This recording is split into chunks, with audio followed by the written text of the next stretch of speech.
আসসালামু আলাইকুম ওয়া রাহমাতুল্লাহি ওয়া বারাকাতুহু। আসছে 12 এপ্রিল শনিবার বিকাল 3টায় ফিলিস্তিনের গাজায় সংঘটিত শতাব্দীর বর্বরোচিত গণহত্যার প্রতিবাদে প্যালেস্টাইন সলিডারিটি মুভমেন্টের আহ্বানে মার্চ ফর গাজা অনুষ্ঠিত হবে ইনশাআল্লাহ। বর্তমান যুগের এই ফেরাউনদের বিরুদ্ধে আওয়াজ ওঠানো আমাদের মানবিক দায়িত্ব। নিরীহ ফিলিস্তিনিদের পক্ষে দাঁড়ানো, তাদের পাশে দাঁড়ানো। ইসরায়েলের প্রতিবাদে, এই হামলার প্রতিবাদে মুসলিম উম্মাহকে এগিয়ে আসা উচিত।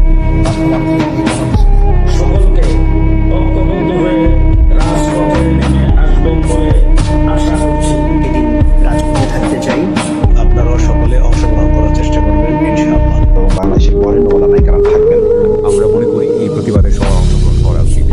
আমি নিজেও চাইব একত্রে এক জায়গায় এসে আমাদের ভয়েসটা যাতে আন্তর্জাতিক মহলে যায়। এই প্রোটেস্টটাকে পৃথিবীর মানচিত্রে দেখাতে চাই। 12 এপ্রিল রোজ শনিবার শাহবাগ থেকে মানিক মিয়া এভিনিউ পর্যন্ত একটা সম্মিলিত বড় যুদ্ধের আয়োজন করা।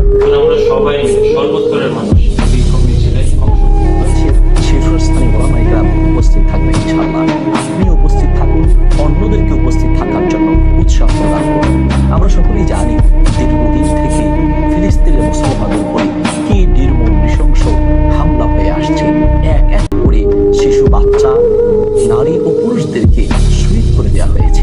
আসুন আমরা এই অন্যায়ের বিরুদ্ধে প্রতিবাদে অংশগ্রহণ করি।